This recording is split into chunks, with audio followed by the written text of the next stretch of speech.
Hello AOC मित्रांनो, मी Purushottam Kelkar AOC मुंबईवरनं. स्टार्ट करूया आजच्या सेशनला. ओके, पोस्ट मार्केट अनालिसिसला. ओके, सो बॅक टेस्टिंग लावलंय मी 23 जुलैचं. ओके, आणि 9:30 वाजल्यापासून आपण अनालिसिस स्टार्ट करूया. सपोर्ट 23,900चा आहे. व्हॉल्यूम आणि ओवाय चेनचा सपोर्ट आहे. तो सपोर्ट मला काय दिसतोय? तो सपोर्ट मला स्ट्रॉंग दिसतोय. रेजिस्टन्स माझा ओवाय चेनचा आहे. तो रेजिस्टन्स वरती कुठेही रेजिस्टन्सला शिफ्टिंग होताना दिसत नाहीये. ओके, याचा अर्थ काय? तो रेजिस्टन्स सुद्धा माझा स्ट्रॉंग आहे. म्हणजे सिनारिओ काय बनतोय? सिनारिओ बनतोय 23,900चा व्हॉल्यूम आणि ओवाय चेंज हा माझा स्ट्रॉंग आहे सपोर्ट, आणि 23,900चा रेजिस्टन्स ओवाय चेनचा स्ट्रॉंग आहे. म्हणजे हा ओव्हरऑल सिनारिओ मला रेंज बाउंड बनताना दिसतोय. जर मार्केट 23,900च्या सपोर्टला आलं तर सपोर्टवरनं आपण पुट बाय करू, आणि जर मार्केट 23,900च्या सॉरी माफ करा, जर मार्केट 23,900च्या रेजिस्टन्सला आलं तर रेजिस्टन्सवरनं पुट बाय करू, आणि जर मार्केट 23,900च्या सपोर्टला आलं तर सपोर्टवरनं कॉल बाय करू. हे दोनच सिनारिओ आपल्याला काय दिसत आहेत बनताना बघायला मिळतात रेंज बाउंडसाठी. ओके, 23,900च्या रेजिस्टन्सवरनं आपण पुट घेणार का? रेजिस्टन्स स्ट्रॉंग आहे, पण 23,900च्या रेजिस्टन्सवरनं आपण पुट घेणार का?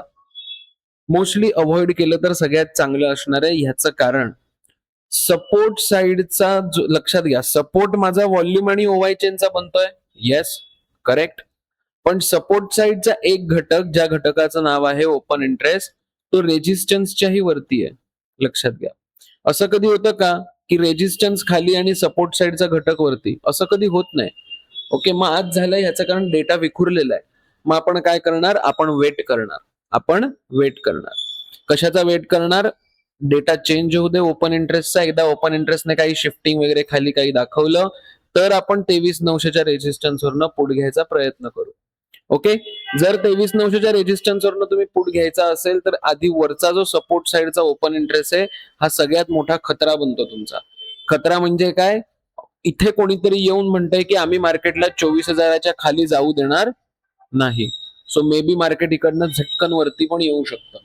ओके, आणि तुमचा जर का तुम्ही 23,900वरनं पुट घेतलेला असेल तर इकडनं तुमचा स्टॉप लॉस सुद्धा जाऊ शकतो. म्हणून अशा मार्केटमध्ये ज्या दिवशी तुमचा सपोर्ट खाली आहे, ओके, सॉरी माफ करा, रेजिस्टन्स तुमचा खाली आणि सपोर्ट साइडचा एक घटक वरती आहे, त्यावेळेला अशा मार्केटमध्ये रेजिस्टन्सवरनं पुट घ्यायचा नाही. मे बी मार्केट तुमचा स्टॉप लॉस 90% केसेसमध्ये घेतं.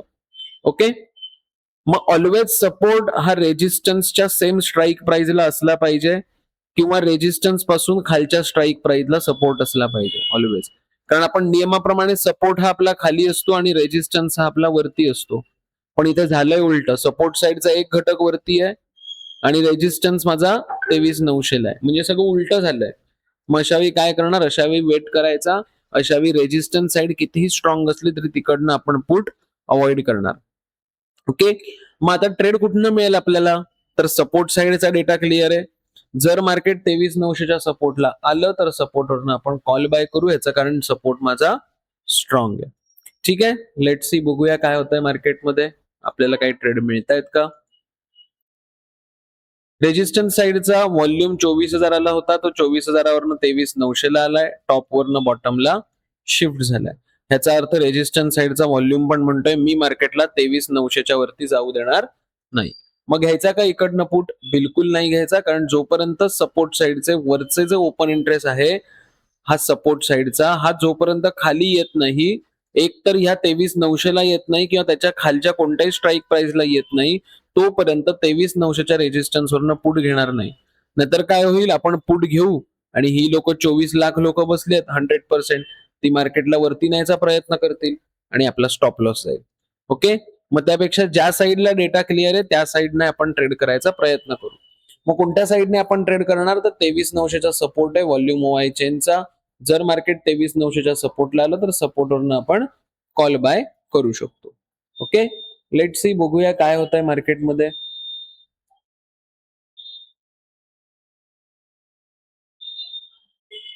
अजूनही माझा ओपन इंटरेस्ट 24,000लाच बसलेला आहे. बघा, त्यामुळे मार्केट बघा खाली येत नाहीये.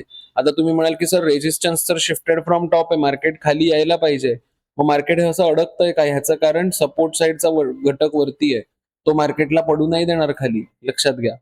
ओके, लक्षात घ्या, हे मोठे मासे आहेत. ओपन इंटरेस्ट हे 24 लाख लोक जे आहेत हे मोठे मासे आहेत. हे स्वतःचा लॉस करून का घेतील? कळतंय? आणि म्हणून अशा मार्केटमध्ये ट्रेड पुटचा करायचा नाही. कारण सपोर्ट वरती, रेझिस्टन्स खाली हा सिनारिओ झालाय. मग वेट करायचा. मग सपोर्ट वरती येऊ दे मार्केट 23,900च्या सपोर्ट वरती. 23,900च्या सपोर्टला जर मार्केट आलं, तर आपण तिकडनं सेफ पुट बाय करू. ओके.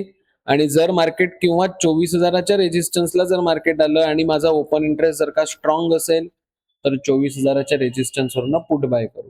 माझा रेझिस्टन्स साइडचा ओपन इंटरेस्ट स्ट्रॉंग लागेल मला. ठीक आहे. लेट्स सी, बघूया काय होतंय.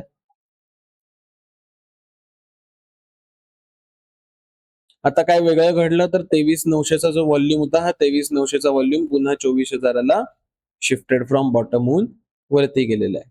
ठीक आहे. बघूया. मार्केट कन्सॉलिडेट होतंय, कन्सॉलिडेट होऊ दे. जोपर्यंत मार्केट आपल्या लेव्हलला येत नाही, तोपर्यंत आपण कोणत्याच पद्धतीचा ट्रेड करणार नाही. आता बरीच लोक म्हणतील, की सर सपोर्ट आता माझा ओवायचा बनतोय, व्हॉल्यूम माझा बॉटमवरनं टॉपला प्रेशर देतोय, म्हणजे मार्केटला तो 24,000च्या खाली पडू पडू देणार नाही. म्हणजे ह्या लेव्हलच्या खाली हा 24,000चा सपोर्ट आहे. 24,000च्या सपोर्टच्या खाली मला येऊ देणार नाही ओपन इंटरेस्ट आता. आणि व्हॉल्यूम पण वरती शिफ्टिंग टुवर्ड टॉपहून वरती येतोय. मग सर आपण 24,000च्या सपोर्टवरनं एक कॉल बनवायचा का इकडनं? कारण तसंही ओपन इंटरेस्ट खाली येऊ देणार नाहीये आणि व्हॉल्यूम पण वरती प्रेशर देत येतोय 24,000ला. मग आपण इकडनं कॉल बनवायचा का? बिलकुल नाही, बिलकुल नाही, बिलकुल नाही. का नाही बनवणार? कारण रेझिस्टन्सचा ओवाय चेन खाली स्ट्रॉंग आहे. सकाळी आठवतं आत्ता मी पोस्ट मार्केट केलं. त्यामध्ये पोस्ट मार्केटमध्ये बघा मी बोललो, की सपोर्ट वरती आहे आणि रेझिस्टन्स खालती आहे. त्यामुळे इकडनं पुट घेणार नाही. ह्याच्या बरोबर उलटा सिनारिओ आत्ता झालाय. सपोर्ट माझा अजूनही वरती आहे. ओवायचा स्ट्रॉंग आहे. व्हॉल्यूम मला प्रेशर देत वरती येतोय. पण ओवाय चेनचा रेझिस्टन्स अजून स्ट्रॉंग आहे. लक्षात घ्या. म्हणजे सपोर्ट वरती आहे आणि रेझिस्टन्स खाली आहे. मग आपण जर का इकडनं कॉल घ्यायचा प्रयत्न केला, तर ही लोक थोडी स्वतःचा लॉस करून घेणार आहेत. ही लोक मार्केटला खाली आणायचा प्रयत्न करणार. म्हणजे जर तुम्ही इकडनं कॉल घ्यायचा प्रयत्न केला, तर तुमचा स्टॉप लॉस जायचे चान्सेस 99% आहेत. मग अशा केसमध्ये काय करणार? एकच आहे, जर माझा रेझिस्टन्स वरच्या साईडला कुठेही शिफ्टिंग दाखवत नसेल व्हॉल्यूम ओवायचा, तर 24,000च्या रेझिस्टन्सला आल्यावर इकडनं पुट बाय करू किंवा सरळ 23,900च्या सपोर्टवरनं कॉल बाय करू. सिंपल. हा एकच सिनारिओ बनताना दिसतोय. ठीक आहे. लेट्स सी, बघूया काय होतंय मार्केटमध्ये. इकडनं कॉल घेणार नाही आहोत. का घेणार नाही आहोत याचं कारण सांगितलं, कारण ओवाय चेनचा रेझिस्टन्स 23,900ला मला खाली आलेला आहे. स्ट्रॉंग आहे 23,900ला. त्यामुळे जर मी इकडनं कॉल घेतला तर मार्केटला तो पाडू शकतो खाली 23,900 पर्यंत. आणि म्हणून मी इकडनं कॉल बाईंग करणार नाही 24,000च्या सपोर्टवरनं. आज सगळा डेटा विखुरलेला होता सकाळपासून. आज धड मार्केट पण धड चाललं नाहीये. नीट ऑब्झर्व्ह केलं तुम्ही तर.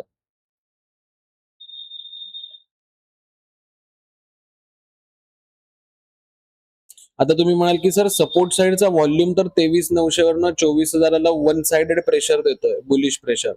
मग मार्केट बुलिश का नाही होतंय धड? ह्याचं कारण ही लोकं थोडी स्वतःचा लॉस करून घेणार आहेत. 6,14,000 कॉल रायटर्स आणि ते तर स्ट्रॉंग आहेत.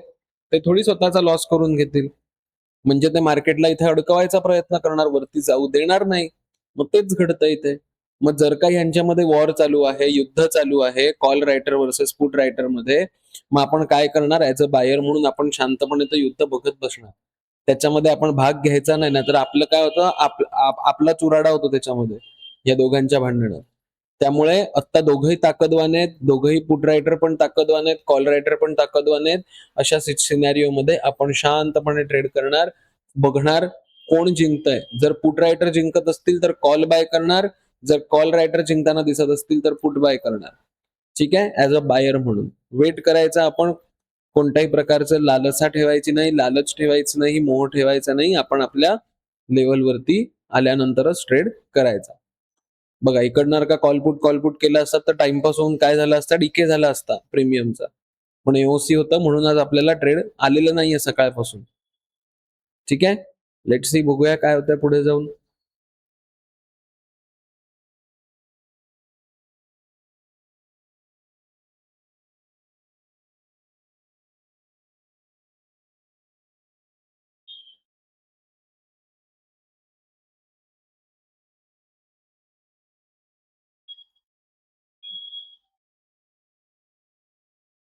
चला, मार्केट फर्स्ट टाइम सपोर्टला आलेलं आहे 23,900च्या. व्हॉल्यूम आणि ओआय चेनचा सपोर्ट आहे. सॉरी, माफ करा, व्हॉल्यूमचा, ओआयचा आणि ओआय चेनचा तिघांचाही मला सपोर्ट दिसतोय. ओआय मला बॉटम साइडला शिफ्ट होताना दिसतोय. पर्सेंटेज चेक करूया, इन्क्रीजिंग आहेत का डिक्रीजिंग आहेत पर्सेंटेज. सो ओआयचे पर्सेंटेज इकडनं काय होत आहेत, इन्क्रीज होताना दिसतात आणि शार्पली इन्क्रीज होत आहेत. म्हणजे पोझिशनल वाले लोक धपाधप खाली पळताना दिसत आहेत. पोझिशनल वाले म्हणतात की आम्ही मार्केटला 23,900च्या वरती टिकू देणार नाही, आम्ही मार्केटला खाली आणणार, कारण ते स्वतःच बेरिश होत आहेत. ओके, त्यानंतर व्हॉल्यूम आणि ओआय चेंज. इंट्राडे वाले काय म्हणतायत ते बघूया. तर इंट्राडे वाले मला काय म्हणतात, इंट्राडे वाले मला अजून हे सांगतायत की आम्ही मार्केटला पकडून ठेवायचा प्रयत्न करणार, आम्ही मार्केटला 23,900च्या सपोर्टच्या खाली पडू देणार नाही. लक्षात घ्या, असं 23,900च्या सपोर्ट वाले इंट्राडे वाले म्हणतात, व्हॉल्यूम आणि ओआयचे. कारण बॉटम साइडला कुठेही शिफ्टिंग टुवर्ड बॉटमचा ठप्पा लागलेला नाहीये. ओके, मग काय होणार अशा सिनॅरिओमध्ये? तर अशा सिनॅरिओमध्ये जर मार्केट फर्स्ट टाइम येत असेल तर आपण इकडनं कॉल बाईंग करणार. आता कॉल बाईंग करताना आपल्याला रिस्क फॅक्टर शोधायचे. मला लॉस टार्गेट तर ठीक आहे, माझं टार्गेट ओके, मला कळलं की हे माझं टार्गेट आहे. मग माझं लॉस कोणकोणत्या पद्धतीने मला होऊ शकतो? ओके, हा वर्स्ट सिनॅरिओ मनामध्ये तयार करायचा की मला लॉस कोणकोणत्या पद्धतीने जर का मी कॉल घेतला तर होऊ शकतो. तर सगळ्यात पहिली गोष्ट म्हणजे पुट रायटर मध्ये फक्त 4% पुट रायटर आहेत. ओव्हरऑल ओआय चेंज मध्ये, ओव्हरऑल डेटामध्ये फक्त 4% आहेत मार्केटला बुलिश करणारी लोक, आणि 96% मार्केटला बेरिश करणारी लोक आहेत. आणि ह्यांचा जर का तुम्ही ग्राफ बघितलात कॉल रायटरचा ओव्हरऑल, तर ओव्हरऑल ओआय चेंज मध्ये जोरदार कॉल रायटिंग अचानक वाढलाय बघा, स्पाइक आली आहे पूर्ण. ही बघा, ही स्पाइक आली आहे मोठी. ह्याचा अर्थ काय? ओआय चेंज, ओव्हरऑल ओआय चेंजच्या ग्राफ मध्ये जर का तुम्ही बघाल तर कॉल रायटर जे होते, मार्केटला पाडणारी लोक, ही खूप स्टेबल होती सकाळपासून, आणि अचानक या लेवलला म्हणजे साधारणतः 12:20 मोठी स्पाइक यायला सुरुवात झाली. याचा अर्थ काय? मार्केटमध्ये कोणीतरी येऊन जोरदार कॉल रायटिंग केलेलं आहे. ओके, म्हणजे ही मेजर रिस्क फॅक्टर आपला असू शकतो. मग ज्यांना फर्स्ट टाइम हिटिंगला, आता दोन टाईपची लोक असतात ट्रेड घेणारी. एक असतात ती म्हणजे फर्स्ट टाइम सकाळपासून पहिल्यांदा आलाय, मग आल्या टच केल्या केल्या इकडनं कॉल बाय करणार. आणि दुसऱ्या टाईपची लोक असतात ती म्हणतात की कॅन्डलला वरती क्लोज होऊ दे आणि सेकंड टाइम जेव्हा रिटेस्टला येईल तेव्हा इकडनं आपण कॉल बाय करू. दोन टाईपचे ट्रेडर असतात. ह्या दोन टाईप पैकी पुरुषोत्तम केळकर हा पहिल्या टाईपचा ट्रेडर आहे. जर सपोर्ट स्ट्रॉंग आहे, फर्स्ट टाइम हिटिंग होते 9:30 वाजल्यापासून, मी कॉल इकडनं बाय करतो. ओके, आणि सेकंड टाईपची लोक कशी असतात ट्रेडर, ते म्हणतात की कॅन्डलला बघूया वरती क्लोज होऊ दे सपोर्टच्या वरती आणि रिटेस्टला आपण घेऊ. सो इकडनं ज्यांनी कॉल घेतला असेल ती लोक चुकलेली नाहीयेत, कारण ओआय चेंज आणि व्हॉल्यूम स्ट्रॉंग आहे, बॉटम साइडला कुठेही शिफ्टिंग होत नाहीये. रिस्क फॅक्टर दोन आपल्याला रिस्क फॅक्टर दिसत आहेत, ते म्हणजे ओआय माझा पोझिशनल वाले झपाझप खाली पळतायत आणि 96% कॉल रायटिंग चाललंय पूर्ण डेटामध्ये. पूर्ण मार्केटमध्ये 96% लोक हे कॉल रायटर आहेत, मार्केटला पाडणारी लोक ही 96% आहेत. सो हा मेजर रिस्क फॅक्टर ह्या गोष्टीमध्ये तुमचा राहणार आहे. सो ज्यांना घ्यायचा आहे ती लोक घेऊ शकतात इकडनं कॉल. फक्त रिस्क फॅक्टर बघायची, स्टॉप लॉस टार्गेट लावून ट्रेड करायचा. आता अजून एक गोष्ट घडली यामध्ये.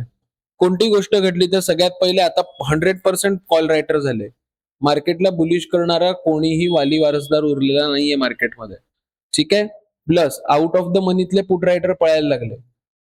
हे घर आहे, लक्षात घ्या. माणूस आपलं स्वतःचं घर सोडून कधी पळतो? जेव्हा त्याच्यावरती संकट येतं. ओके, का असाच टाइमपास म्हणून तो घर सोडून देतो? नाही. जेव्हा माणसावरती संकट येतं तेव्हाच तो स्वतःचं घर सोडून पळतो. आउट ऑफ द मनी हा जो आहे, आउट ऑफ द मनी हा पार्ट, हा कोणाचा अड्डा आहे? तर हा रायटरचा अड्डा आहे. रायटर आपला अड्डा सोडून का पळायला लागलेत? पुट रायटर मार्केटला बुलिश करतात. बुलिश करणारी लोक त्यांचं घर सोडून का पळायला लागलेत? अजून एक रिस्क फॅक्टर माझी वाढली. म्हणजे याच्यामध्ये मी हा विचार करू शकतो की मी जर का इथे 100 रुपयाला पुट घेतलाय, 80 रुपयाचा माझा स्टॉप लॉस आहे आणि 130चं टार्गेट आहे, तर टार्गेट मिळणं मुश्किल आहे, आला तरी स्टॉप लॉस देऊन मी मार्केटमधनं एक्झिट करणार. पण स्टॉप लॉस देणार.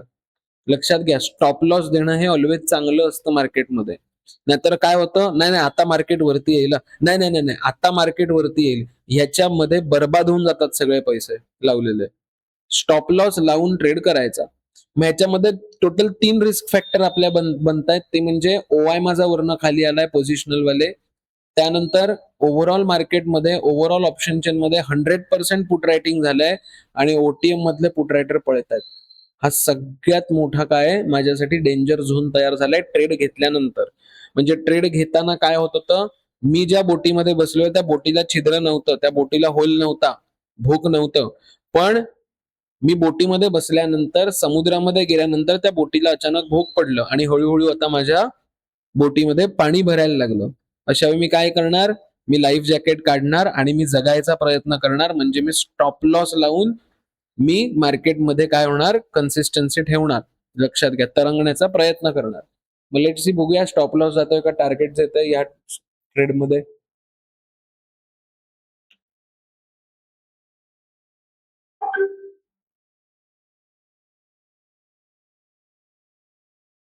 ट्वेंटी पॉईंटचा आपण स्टॉप लॉस लावलाय. सो ह्या ट्रेडमध्ये आपला काय गेला, ह्या ट्रेडमध्ये आपला स्टॉप लॉस गेलाय. म्हणजे सकाळपासून आपल्याला एकही ट्रेड आला नव्हता, कारण मार्केट पूर्ण कन्सॉलिडेट झालेलं.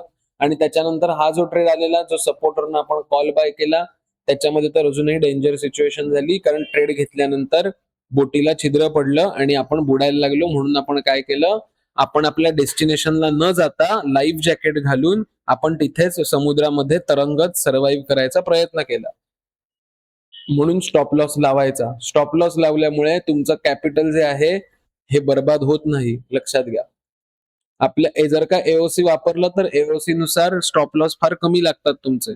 ओके, पण काही काही दिवस असे असतात. आज सकाळपासून कन्फ्युजन होतं सपोर्ट साईडला, कारण ओवाय वरती होता, व्हॉल्यूम ओवाय चेंज खाली होता, सकाळपासून टाइमपास होता. आता काय झालंय डेटामध्ये 1:20 व्हॉल्यूम माझा स्ट्रॉंग आहे, ओवाय चेंज मध्ये आता बॉटम साईडला यायला लागला.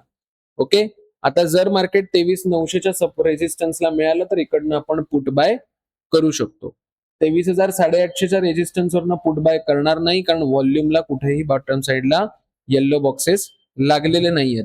त्यामुळे जर मला 23,850 वरनं पुट बाईंगचा रिस्की ट्रेड करायचा असेल तर त्यासाठी व्हॉल्यूमला मला बॉटम साईडला येल्लो बॉक्स लागणं अपेक्षित आहे, तर मी एक रिस्की ट्रेड घेऊ शकतो. जोपर्यंत माझा व्हॉल्यूम स्ट्रॉंग आहे तोपर्यंत आपण इकडनं पुट बाईंग करणार नाही रिस्की. तोपर्यंत आपण 23,900च्या रेजिस्टन्सची वाट बघणार. ओके, लेट सी, बघूया काय होतंय पुढे जाऊन.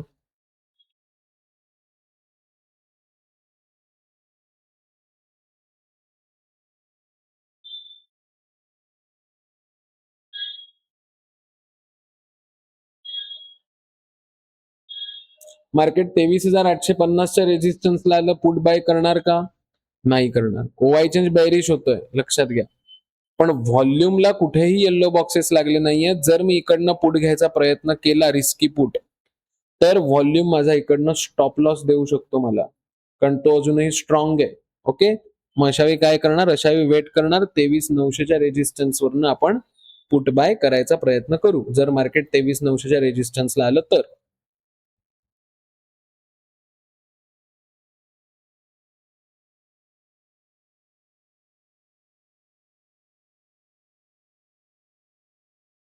चला, 2:30 वाजलेत. 2:30 नंतर आता कोणत्याही प्रकारचे ट्रेड आपण करत नाही. सो आजचं पोस्ट मार्केट आपण इथेच थांबवूया. ओके, आज सगळ्यात एक पहिला ट्रेड आला सपोर्ट वरनं. ओके, त्याच्यामध्ये स्टॉप लॉस गेला. ओके, पण स्टॉप लॉस जायच्या आधी आपल्याला डेटाने ऑलरेडी रिस्क फॅक्टर दाखवलेल्या होत्या. आता त्याच्याकडे जर का आपण कानाडोळ्या करत असू तर स्टॉप, ज्यांनी कानाडोळ्या केला असेल किंवा ज्यांनी बघितलं नसेल रिस्क फॅक्टर, त्यांचा स्टॉप लॉस गेला असेल. आणि ज्यांनी रिस्क फॅक्टर बघितला असेल त्यांनी ट्रेडच घेतला नसेल. ओके, सो डिपेंड्स ऑन प्रत्येक ट्रेडरच्या माइंडसेट वरती या गोष्टी सगळ्या डिपेंड असतात. ओके, सो अशा पद्धतीने आजचं पोस्ट मार्केट आपण संपवूया. 25 ऑगस्ट पासून आपली बॅच चालू होणार आहे. जी लोक इच्छुक आहेत त्यांनी लवकरात लवकर रजिस्ट्रेशन करून घ्या. माझा नंबर तुम्हाला दिलेला आहे स्क्रीनवरती. जी लोक इच्छुक असतील ती लवकरात लवकर मला तुम्ही लोक संपर्क करू शकता. ठीक आहे, सो चलो, tata, bye bye, have a nice day, have a good day. पुन्हा भेटूया, पुन्हा त्याच जोशामध्ये आणि त्याच जोमामध्ये उद्या सकाळी 9:30 वाजता. टाटा.